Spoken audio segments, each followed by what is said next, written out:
say this before, but it's kind of like perhaps it's academic trauma, I'm not sure, but we often, the speakers, we gather to hear them speak, and there's a bit of that last night that I participated in myself, and that we list your accomplishments, we say what you've done, we treat you like a commodity, that we are here to receive what you have to offer, that you have knowledge to give to us.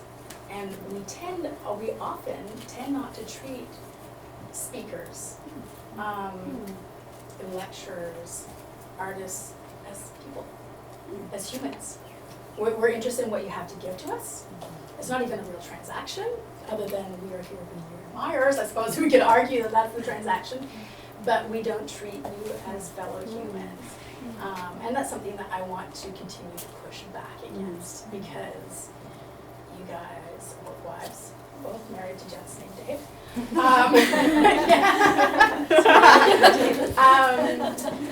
Erica is a grandmother as well as a mother. You guys you're both Regent alum. You spent time studying at St. Andrews with me, and so we had that's part of who you are, is our relationship. That's a part of your story as well as my story. I know what story you tell on Christmas, what story you read. Yeah, there you go. See, dangerous information lies in this room. Erica, part of her story is that she studied in Germany. Also part of her story is, as some of you heard me say last night, that my brother read The Princess and the Goblin to her son in Sunday school, so he didn't have to prepare for hot Sunday school and anything way back in St. Helens. And it's kind of fun how many people here, weirdly, all went to this church in Vancouver that Connor doesn't even remember being at as a child, but he was. And that Ada got married in. And Ryan, were you baptized in that church? So it's kind of crazy and cool, but those are all, that's part of who Erica is.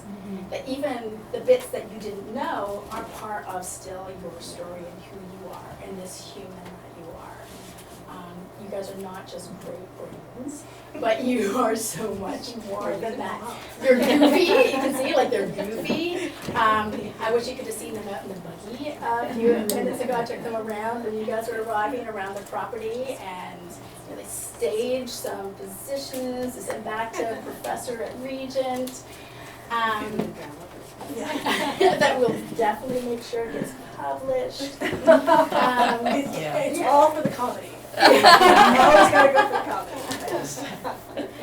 But maybe sort of springboarding a little bit off of what these guys had to do. We know that Shelley, you began your story in Oregon.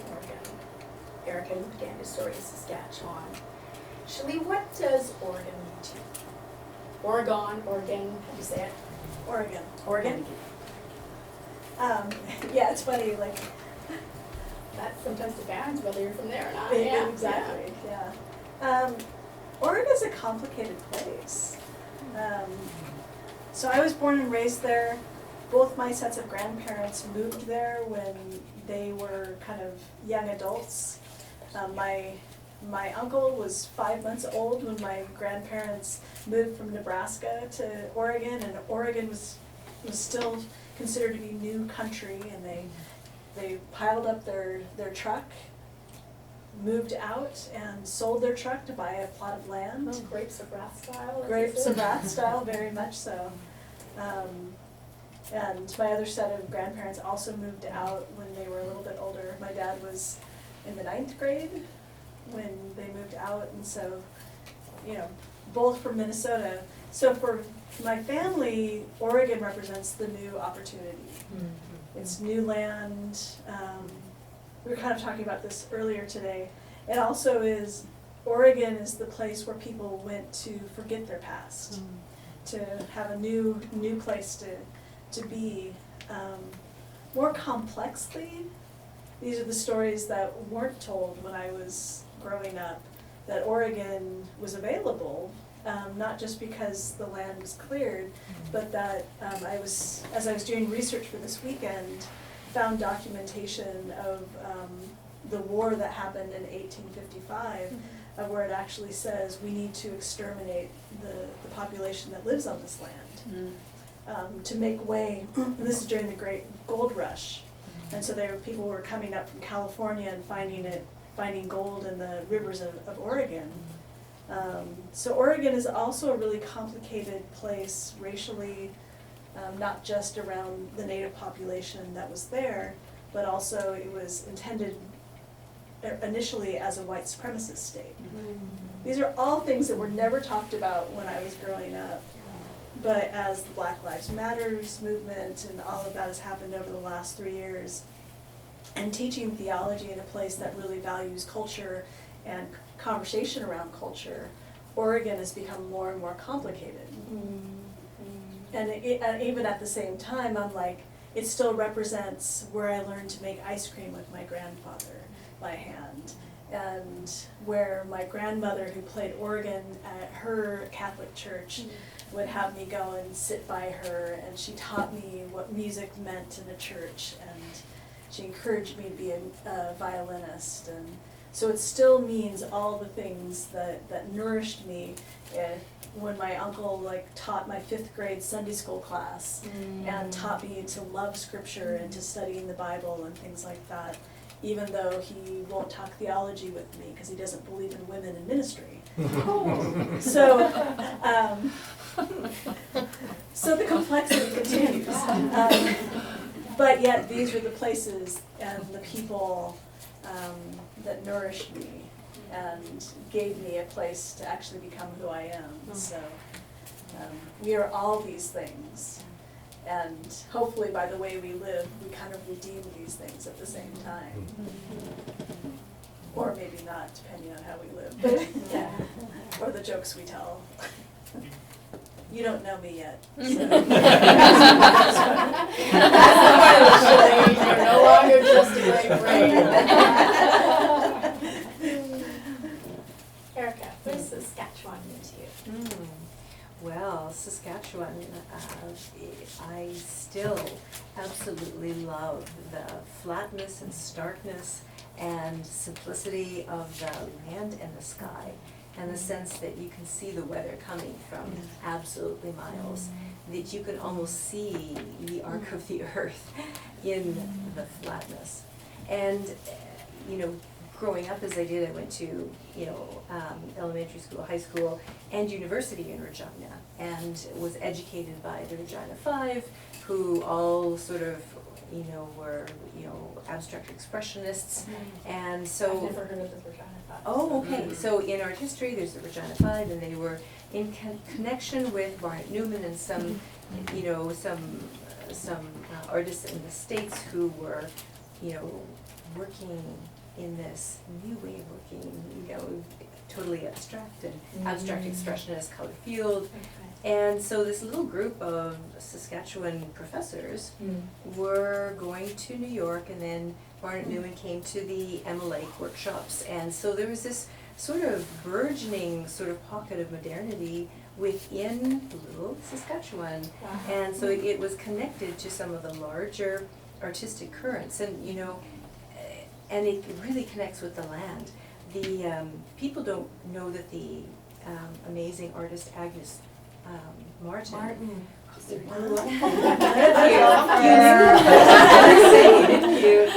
grew up in the prairies, and her simplicity of styles, in my view, connected explicitly with the simplicity, with that minimalist aesthetic of the prairies, and something that I've always absolutely admired. And as my work, as I get older, my work is becoming sparser and sparser and simpler. So it's sort of like I'm returning in a way to that rootedness and the very simplicity.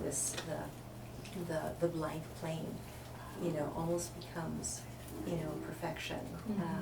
But Agnes Martin, coming from the prairies, makes total sense to me. So there's this sense of the deep minimalist, take your breath away beauty of the simplicity of the prairies that has remained within me. And all kinds of other things, but No, that's good. I hope that folk will begin to see that as we get to know you better, you both better, not only will threads of this weekend come out, but then what you have to share later, we will be able to access so much more deeply and understand so much more fully, which I think is true all around when we share our stories. You both have moved, you both now live in different places. As we talk about watersheds, and by the way, these two people here have no idea what questions I'm asking them in advance, so this is totally off the cuff for them. But can you both talk about when you came to know the word watershed? Because we were talking the other day, a lot of people aren't even familiar with that word. So when did it really hit you, this concept of knowing your watershed? What does it mean to know your watershed? What does watershed mean to you? And then if you could share with us something about your particular watershed on which you live. And I mean, watershed is a big word, right? You can be the little watershed, the broader watershed. So the watershed that you currently live within in Washington State. Yeah, okay, multiple questions. Weave them together. You can do Weave this. them together, yeah. I think the first time I heard the word watershed, I was probably a kid. Because I was raised in the Rogue River Valley. This is one of the first rivers that in the U.S. that was named a wild and scenic river. It was in that kind of, so yeah. So it's a well-preserved river in many ways naturally, and so this was one of the things that was talked about. I was also raised on a creek, on Gilbert Creek. It just runs behind the house that I grew up in, and so we talked a lot about everything that like lived in the creek and how to hold, take care of the creek and things like that. And so there were things like that in my childhood. I don't think I really understood the idea of watershed as a whole kind of concept until more recently. And then for this conference, I don't think I thought about the watershed except for in a kind of, abstract notion, or that creek goes there and that creek goes there. There's lots of signs about watersheds all over Seattle. But the great irony I think I bring into this weekend is how much I never really understood anything about the actual watershed that supplies the city of Seattle. Right. And I think the biggest thing that shocked me was how much that the watershed used to go from Mount Rainier. Does anyone know what Mount Rainier is? This is such a Cascadian thing. Yeah. That it's one of the great mountains in the Pacific Northwest and in Cascadia in general. And I see it almost every day. So I always think about the apophatic is whether I can see the mountain or not. Because I always know it's there. I talk to the mountain. But You and Annie Dillon. yeah, because you have to talk to the mountain, because it's there to be talked to. Mount Tahoma is always there to hear. But to know that the watershed used to come from all the way over at Mount Rainier, and to know now that it is completely cut off from that area, and the watershed is now extremely narrow and only has 2 rivers in part of it instead of the 5 that originally, the 5 that were in that narrow area, plus the other rivers that are in the south. And so I think a major metropolitan area that actually it's cut off its watershed, I'm like, why aren't we talking about this every single day? So there's kind of the childhood, and then how you go deeper into what does it mean to understand the watershed that you live with in a region. So.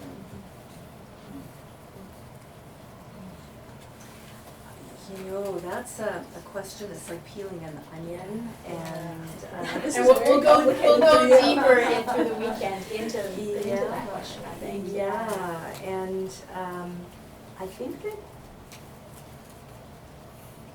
that actually a story that I told you this weekend as we were preparing for this, that for a while I lived in Gibson's, and Gibson's is a cross-house sound.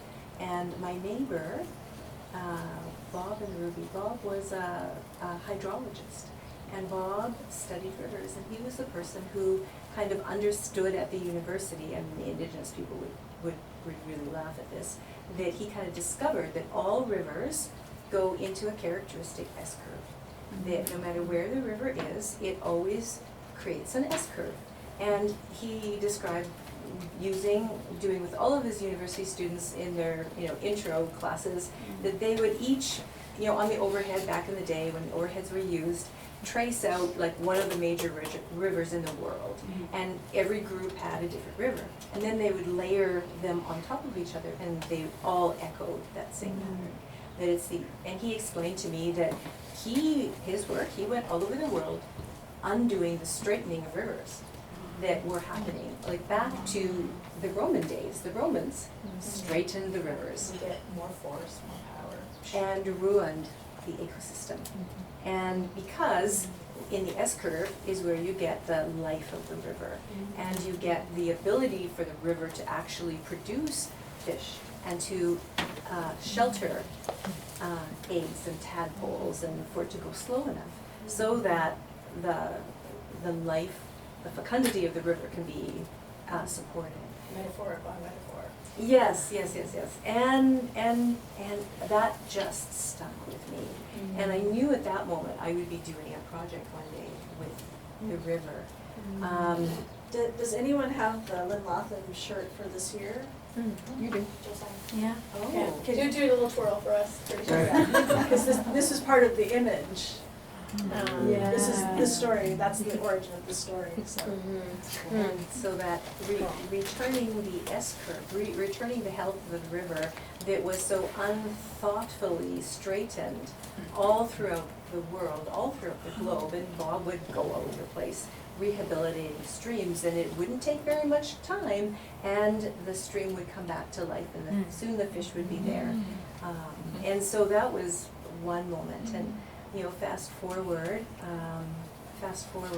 many years later, hearing this little bit of information that amniotic fluid, tears, blood plasma, all share the same saturation of salt, sort of alerted me to to water's importance, to our embodied state.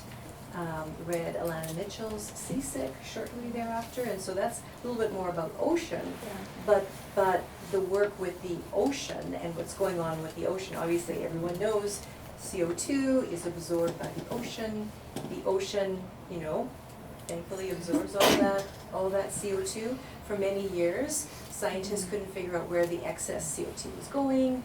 When they realized it was being absorbed into the ocean, there was this collective, oh, phew, we're fine. Until someone realized that what the CO2 does in the ocean is be converted to carbonic acid, which lowers the pH, increases the acidity, and then you get shellfish dying. And I remember reading about the scallop fishery failure on the West Coast shortly thereafter.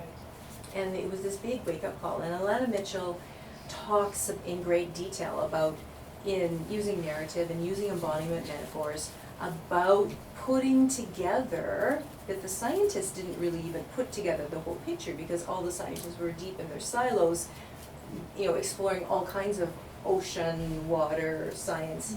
And then this dawning realization of what all their research meant collectively, and what it meant for the planet, that if the ocean absorbing all the CO2 is then changed chemically, and so physically, chemically, we are changing the planet at a scale that puts in jeopardy the phytoplankton, any calcifer, anything with calcium in their bones or shells, and the plankton are one of the lungs of the planet. The plankton produce the oxygen, the trees produce the other lung of the planet for oxygen. And so it was just, I had known about global warming, I had known about peak oil back in the day, followed all those, but reading Alana's book, it was like, whew, This is, all of a sudden became a bit more personal and became a little bit more urgent. And so the water brought me to wetland, brought me to, intertidal zones, and then brought me to watershed. And the last project I'll show you when we get to the PowerPoint is called Walking the Stalo, and it was a research creation project where we walked as a walking methodology, as we walked with scientists and philosophers and indigenous people and poets and all kinds of people, experts on the land or on climate change, to understand the implications in the, south of the Fraser. We were invited to do this by the Langley Centennial Museum. I noticed that a bunch of people said Langley in terms of where they come from and where they, so the Langley Centennial Museum was where we mounted the first exhibition, and subsequently it's been to a bunch of other exhibitions. But it was a walking project where we walked the watershed, and we then, talked about, and it taught us so much. It taught us so much. It taught me not only about the literal meaning of watershed, but also the figurative meaning of watershed. And it changed me. Yeah, the watershed changed me. Yeah. And daily I walk the wheelband watershed. Okay, well that actually sort of pulls into my next question. So it'll be interesting whether it's the wheelband or elsewhere. And diving deeper into personal, what body of water or place on a body of water would it most cause you ache if it were no more? The flip side of that is, which in your life story is, what place on water, body of water gives you most joy or has given you, and maybe not most because that's hard, but a moment of deep joy from like childhood on, like what's a place, a piece of water, and so not like the most important, we can't lose such and such, but for you personally. I feel like you should answer this first. Oh, okay. There was a little, when I lived in Gibson's, and had both my children there, Daniel and Amadea, and I would take first Daniel when he was newborn, and then Daniel and Amadea when she was born. Yeah. We lived very close to Gibson's Landing Cool. in Gibson's. Beachcombers for all you older Canadians, yes. Yeah, so literally within walking. Where strolling. Beachcombers was filmed. Beachcombers. Yeah. Television show. And there was a 2-block walk, and then down some stairs to get to a little bay, and it was very sheltered and very lovely. And that I have such wonderful memories of going there daily with my 2 babies.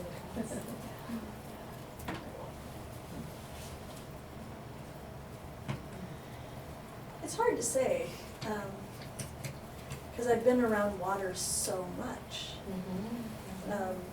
Pacific Northwest people are spoiled. Yeah, well, and then even going into St. Andrews, like the North Sea has its own kind of sensibility. But yeah, I think there is something to like being born and raised on the Red River.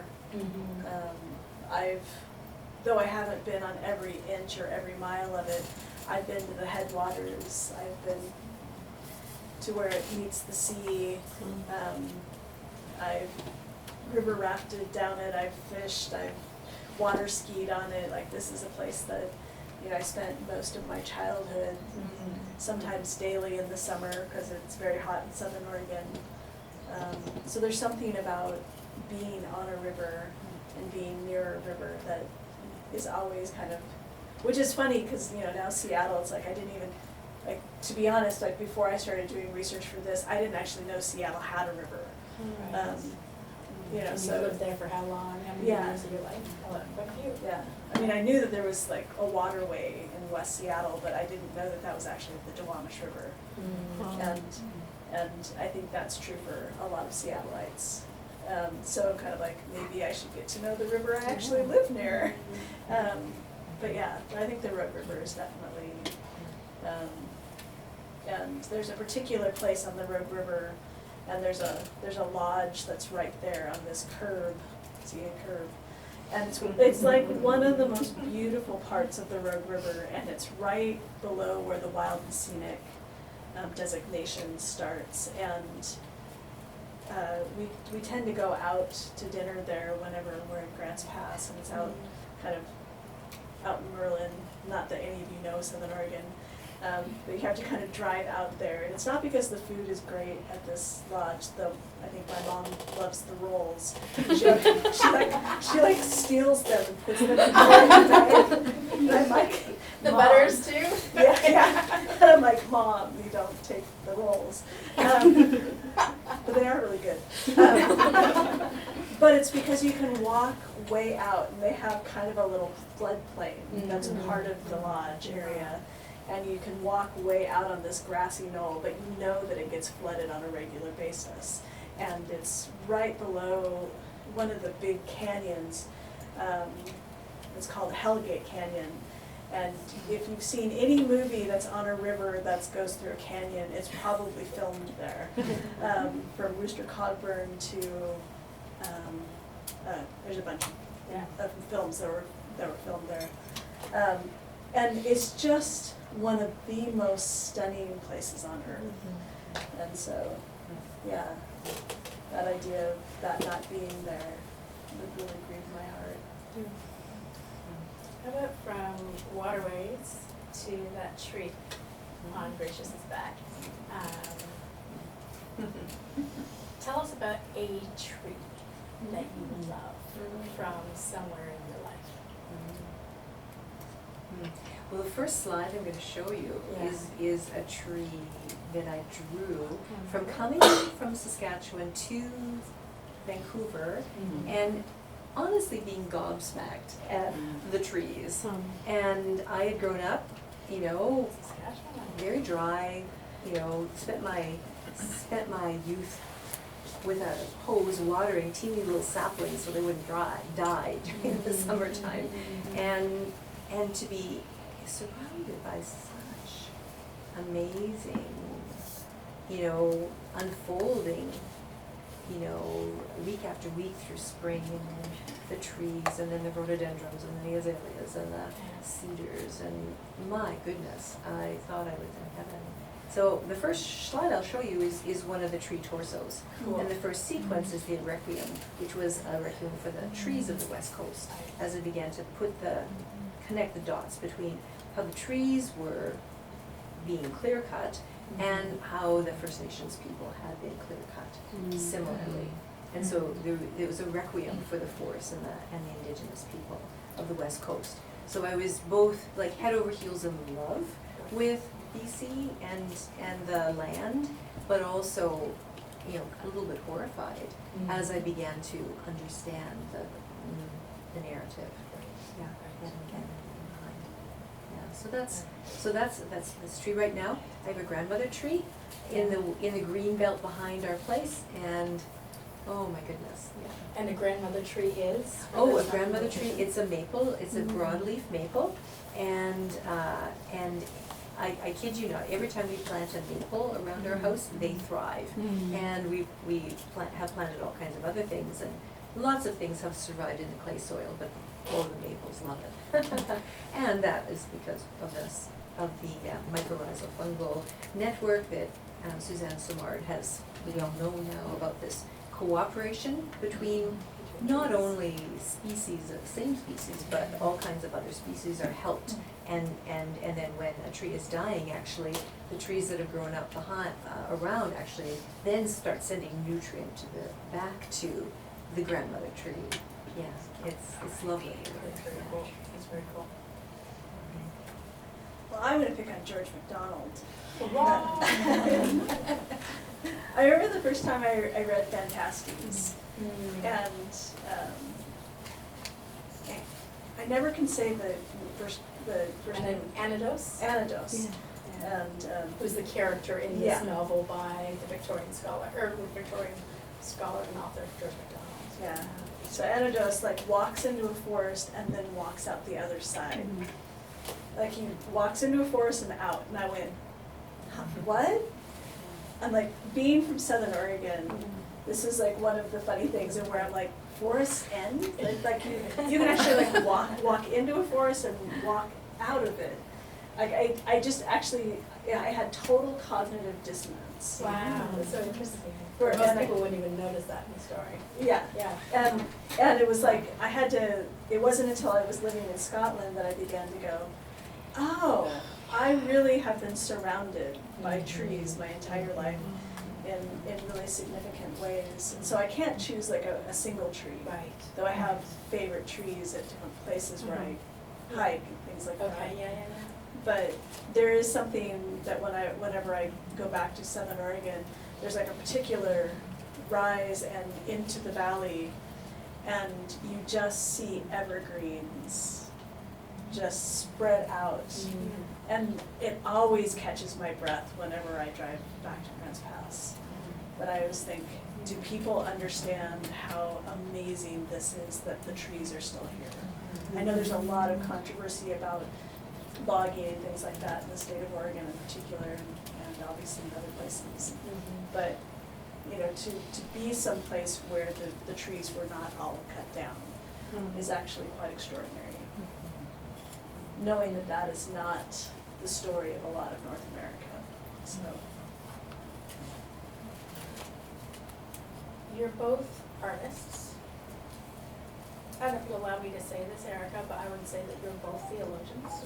Is that, are you comfortable with that? Whether you are or not, I would say it. I was just laughing at some people who would definitively think I wasn't. Yeah, but- yeah, no, but you're both theologians, you're both artists. we'll go beat them up.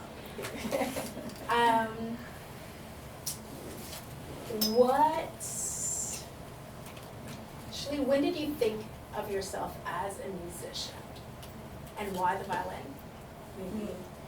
But then, I know that you started there before you got to theology. How did being a violinist and a vocalist draw you into being a theologian? Can you take us on that little bit, that journey? I'm being unfair to you in a sense, I'm giving Erica a little more time to think about that answer, but yeah. I know you're picking on me. Yeah. Yeah, I mean, there's a little bit of, I don't think there was a time where I wasn't a musician in a sense. I think the first time I sang in church, I was 3 years old.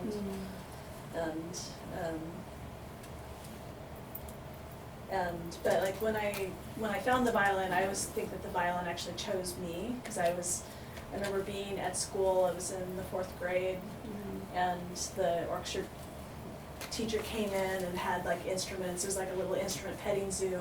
Every child should visit an instrument petting zoo. This is something that, actually my orchestra does this on certain concerts where kids come up and they can actually like very carefully. But I'm like, there's something to like making that first sound.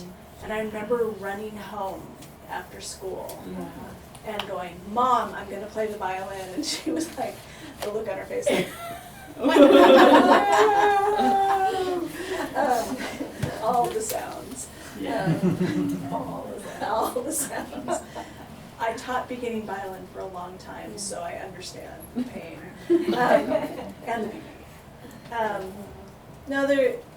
I think from there, it was like I just played all the time. And there was something that made sense about the world and playing, and it's really, I always thought that I would be a violinist, and all my teachers thought that I would be a violinist. And then I went to Regent College, and this guy named Warren Wilkinson, I was kind of speaker here in 2018. Yeah. And he came up to me one day and he was like, well, I just went, well, Shalee. This has been recorded, you better do it well. I can't do a good Lauren. Dave does a great Lauren. Does he? Okay, excellent. But he was kind of like, Shalee, you play the violin. How does that impact who you're becoming? You're kind of wanting to do this biblical study thing. Feels like you're leaving behind this instrument. He's like, why are you not incorporating this into your master's work? And I was like, well, I don't know. I just have never had someone actually come to me and say, you should be doing this, like this should be part of, but I didn't quite know how it all fit together.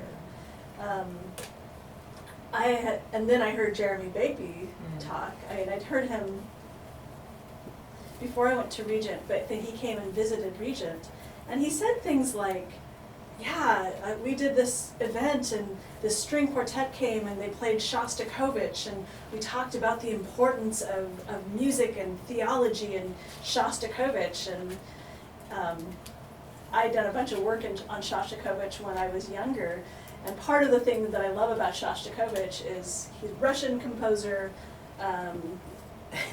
and he didn't do what he was supposed to do for the communist state. And so he often got sidelined, and so you hear like his Fifth Symphony, listen to his Fifth Symphony at some point. It's one of the great symphonies of the 20th century, but the whole last movement is basically kind of like there's no way I'm gonna do what the communist state wants me to do. And I'm like, you mean you can like incorporate stuff around Shostakovich and music and do theology all at the same time? And I'm like, I always thought I had to choose. You know, aren't I supposed to be the person that studies the Bible in a really particular sort of way and kind of plays the violin for worship? And that's the only thing, the only way that I can kind of combine the two things. And instead it was like, no, the way your brain works. I mean, this is the question that always wrecked me. What do you know after you played something that you didn't know before? What did you understand? And I didn't know that I could actually incorporate that into theological work. I didn't want to be a systematic theologian. I fell asleep in all my systematic theology classes. Big coffee with your Dr. J.I.D. I love Dr. Hacker. But yeah, that kind of moment when I realized, you mean all of who I am can enter into this?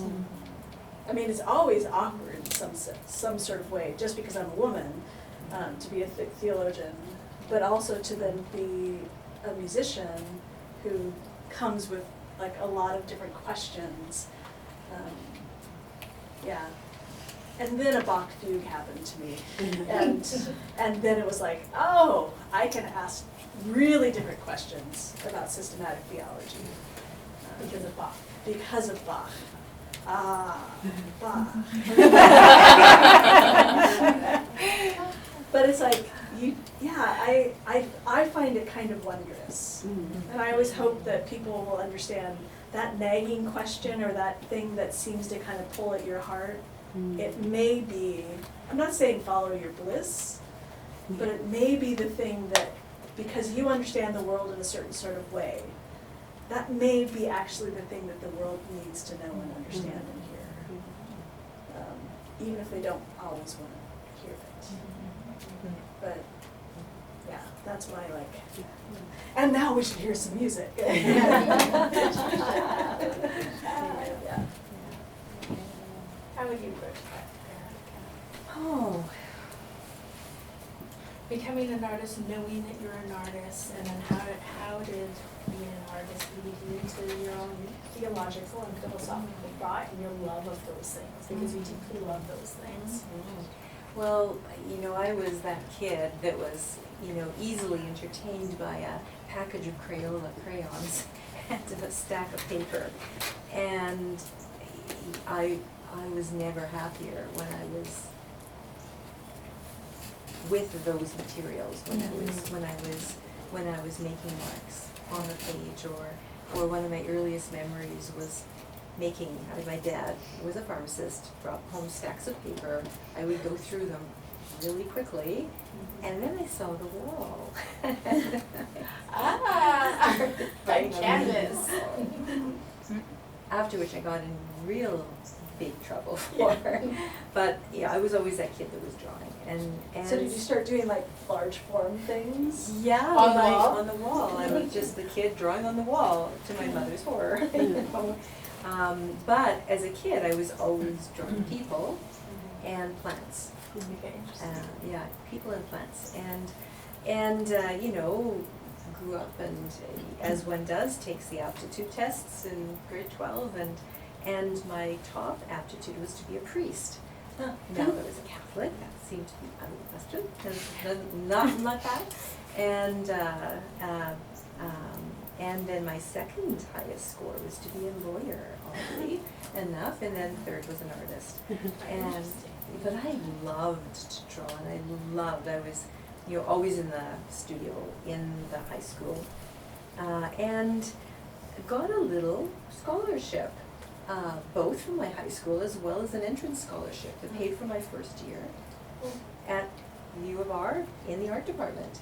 And my first drawing class with a real live model, I thought I would never leave. Honestly, it took me to some kind of space that I was entirely unselfconscious, and, you know, as someone who edges towards anxiety and sensitive kid and all the rest of it, it was amazing, amazing. And it was a space that, in a sense, I never questioned leaving from that moment. From that moment, it was like any other thought of any other path was clearly of no interest. And so the second one was being a part of the liturgy planning committee at Campion College, where I was registered, going to U of R classes, registered through the Catholic College, affiliated college run by the Jesuits, and that became my second home, besides the studio on campus. And they had a beautiful chapel, just a gorgeous, huge resurrection tapestry, and a very modernist building, and we sat on the floor, and of course we were kids then, right? So easy. And the chaplaincy team was all about de-reifying the liturgy and bringing it into current relevance to using current language, using the arts. Every week we would respect the flow of the liturgy, but we would augment it and add the arts into the gathering, into the Eucharistic, into the breaking of the word, into the breaking of the bread, into the Eucharistic rite, into the penitential rite, into the gathering, into the going out, and you know, and we were kids, and we were learning about liturgy, and we were enacting liturgy, but I was bringing my art into it, and we were making work for the chapel for every service. We were doing stuff. That's amazing. I know. How did I get my work done? I don't know. But, you know, I mean, anyway, so that was my introduction and my integration of my faith and my art. Right. So that, and then sort of, you know, there was this flourishing, therefore, of my faith, as well as my integration of my faith with my art. Right. So years later, you know, when I found myself at Regent, this integration piece was, I mean, you know, it wasn't a new thought, I will say. And then that's why Trinity hired me, because my work was all about trying to make manifest from the inside what prayer looks like. So it is to not picture what prayer looks like from the outside, but what is prayer from the inside? What is the internal response in the lively soul to the invitation of the divine? And that became my question, my first question, my inquiry. And I've not gone back that far to in my graduating exhibition was the Stations of the Cross. And I don't have pictures of that here. But you know, it was sort of like, okay, you know, kiss my art, goodbye. I'm gonna declare who I am. That's kind of silliness. But it was Ted Godwin who kind of challenged me to be integrating what had happened, my lived experience into my work. And he suggested the theme of the Stations of the Cross. Okay. And I painted that series, and honestly, being honest was the best thing I ever did, because it was the most honest work that I had ever done. And it was the first work that I let go enough to let the artwork lead me. And so I had no idea what the pieces would look like, and I experienced making art for the first time, because it wasn't merely representing something, but it was an active, lively engagement. The active practice of making, years later I theorized that as an apophatic epistemology, but that active practice of making, where you are in dialogue with the painting, and like you're in dialogue with a child, you're not imposing something, you're creating a safe structure around it, and allowing the child to flourish, and so the act of painting, of making, is like that. You are not figuring something out from the beginning and making it. You are launching into the unknown, and you are in dialogue with your materials, and you're in dialogue with what emerges, which is never what you think will happen. And if you're inclined to perfectionism, that will stop you every time. Because it's not about what you think, it's about what manifests, because you're in dialogue with your materials, and you're in dialogue with a whole layer of things as you make and as allow it to emerge. How did we get there? I don't know, but I think it's, well, I do know, but I think it's a perfect segue to why don't you show us some of how that happens. Okay. Oh,